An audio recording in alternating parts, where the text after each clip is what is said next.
Moradabad police ने आज सोना तस्करी मामले में प्रेस कॉन्फ्रेंस करते हुए पूरे मामले का खुलासा कर दिया है। पुलिस ने 4 तस्करों से कुल 27 किलो के कैप्सूल बरामद किए हैं, जिनका वजन 1 किलो से ज्यादा है और इस सोने की कीमत भी 1 करोड़ रुपए से अधिक बताई जा रही है। पकड़े गए चारों लोग पड़ोसी जनपद रामपुर की तहसील टांडा के रहने वाले हैं। दरअसल विगत शुक्रवार दोपहर दिल्ली लखनऊ हाईवे पर बदमाशों द्वारा कार सवार 7 लोगों का इस सूचना पर अपहरण कर लिया गया था कि चारों लोग दुबई से सोना लेकर आए हैं। अपहरण की सूचना मिलने पर पुलिस ने आरोपियों को गिरफ्तार करते हुए चारों तस्करों को उनके चंगुल से छुड़ाकर पूछताछ की तो सोना पेट में छिपाकर लाए हैं। पुलिस ने शान आलम, मुत्तलिब, मजरुद्दीन और जुल्फिकार का मेडिकल जिला अस्पताल में कराया है, जिसमें पूरी पिक्चर ही क्लियर हो गई है। डॉक्टर ने चारों तस्करों के पेट से कुल 27 सोने के कैप्सूल बरामद किए हैं, जिनकी कीमत 1 करोड़ रुपए से अधिक है। किडनैपिंग की सूचना मिली थी और उस सूचना पे तत्काल कार्रवाई करते हुए एसएचओ मुडा पांडे अपनी टीम के साथ घेराबंदी की। उनके चौकी क्षेत्र रोंडा झोंडा में जो किडनैपर्स थे उनको स्पॉट किया गया। उनकी 2 गाड़ियां थी। उन्होंने 2 गाड़ियों से 6-7 लोगों का किडनैपिंग किया था और किडनैपिंग करके जब वो जा रहे थे तो रास्ते में एक जुल्फिकार जो जिस गाड़ी में लोग आ रहे थे गाजियाबाद दिल्ली से जिनका किडनैपिंग हुआ था, उस गाड़ी का जो ड्राइवर था वो कूद करके बाहर निकल गया और उसने पुलिस को फ़ोन की थी। और जिन 2 गाड़ियों में लोग थे ये सारे लोग एक जगह पे स्पॉट हुए और जो किडनैपर्स थे वो भी साथ में थे। पुलिस को देखते हुए उन लोग वहाँ से भागे और भागने के बाद पुलिस ने उनका पीछा किया।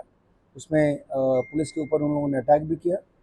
जवाबी कार्रवाई में 2 घायल भी हुए थे। इनकाउंटर में दोनों अरेस्ट हुए।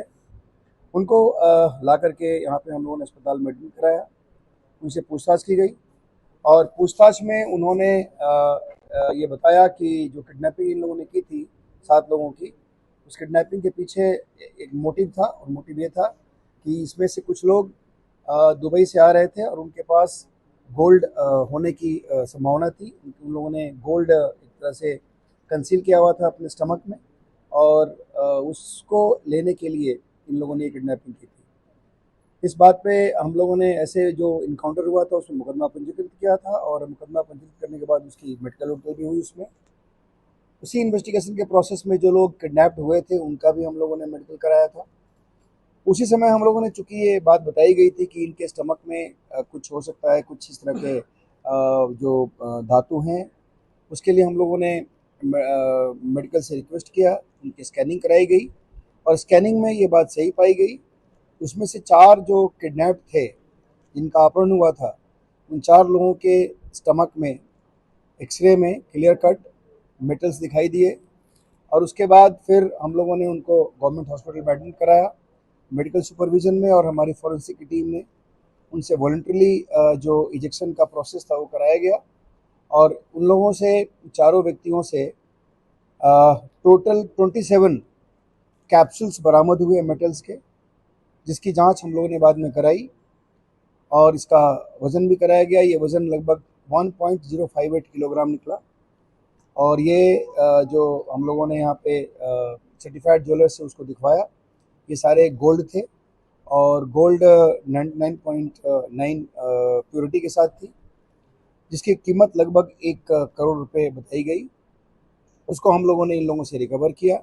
उसके बाद इसमें चूँकि इन लोगों ने एक तरह से कंसील करके और ये सारे लॉज का वायलेशन करते हुए हमारे कंट्री के रेवेन्यूज़ को अफेक्ट करते हुए इन लोगों ने ये सारी स्मगलिंग की थी। उसमें हम लोगों ने संबंधित विभाग को भी बताया था, उनकी भी टीम आई थी। उसके बाद हम लोगों ने इसमें जो इनके कृत्य थे उसके आधार पर हम लोगों ने अभियोग पंजीकृत किया है। इनको गिरफ्तार करके चारों को जेल भेजा जा रहा है। इसमें जो एक व्यक्ति है मुत्तलिब, इसमें चारों का नाम, एक का नाम मुत्तलिब है, दूसरे का नाम शान आलम है, तीसरे का नाम अजरुद्दीन है और चौथे का नाम जुल्फिकार है। ये सभी टांडा रामपुर के रहने वाले हैं।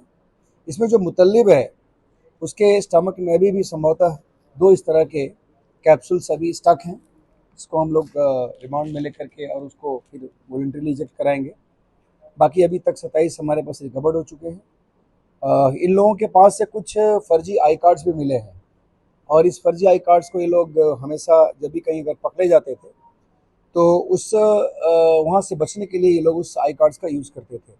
बेसिकली एक बहुत बड़ा गैंग है और इनके द्वारा ये बताया गया कि ये लोग 15 से 30 हज़ार रुपये तक के एक ट्रिप के भाड़े पर जाकर के ये काम करते थे। 30 हज़ार रुपये इनको मिलता था।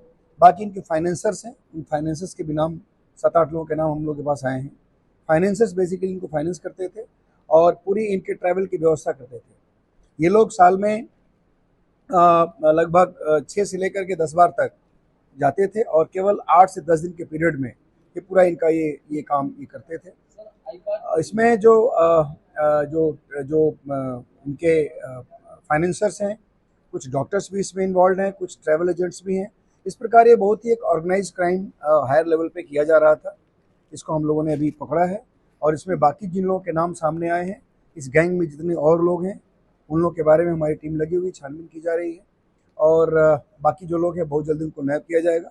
इसमें अन्य जो गैंगस्टर वर्ग की कार्रवाई वो भी की जाएगी, प्रॉपर्टी अटैचमेंट की भी कार्रवाई की जाएगी। सर किस विभाग का आई कार्ड था इनके पास? नॉर्मल आई कार्ड था जो इनका नहीं था बल्कि दूसरे किसी का था।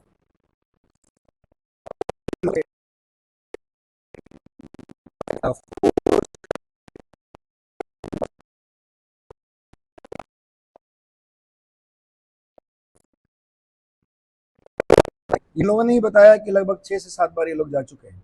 सर जो फाइनेंसर हैं वो यही मुरादाबाद के या अन्य शहर? नहीं, फाइनेंसर्स के अभी बहुत लोगों के नाम हमारे पास आए हैं। अभी इन्वेस्टिगेशन के हिसाब से उनका नाम डिस्क्लोज करना ठीक नहीं है। वो लोग आसपास के ही हैं और जहाँ के रहने वाले वहाँ के भी। सर जो अपहरणकर्ता थे इनके, तो उन्हें कैसे इन्फॉर्म हुआ था कि वहाँ से? देखिए, इसमें बेसिकली जो टांडा जगह है इसके बारे में ये बहुत इनफेमस है इस तरह के केसेस के लिए और वहाँ का एक व्यक्ति था उसमें अपहरणकर्ता में, उसके पास इस तरह के इनपुट्स थे। अब किस तरह से इनपुट आया इसकी हम लोग छानबीन कर रहे हैं। सर कुछ डॉक्टर भी आ रहा है इसमें जो इनका? मैंने आपको बताया कि इस गैंग में कुछ डॉक्टर्स भी हैं। जब ये लोग वॉलंटरी रिजेक्ट करते हैं और अगर बाय द वे कहीं स्टक हो गया और नहीं निकला तो ऐसे केस में ये लोग डॉक्टर की सहायता से उसको रिजेक्ट कराते थे। इस प्रकार देखिए, इसके बारे में अभी कुछ नहीं कहा जा सकता है। डॉक्टर्स की जानकारी हुई है, हम लोग छानबीन करेंगे और फिर उसके बाद बता पाएंगे।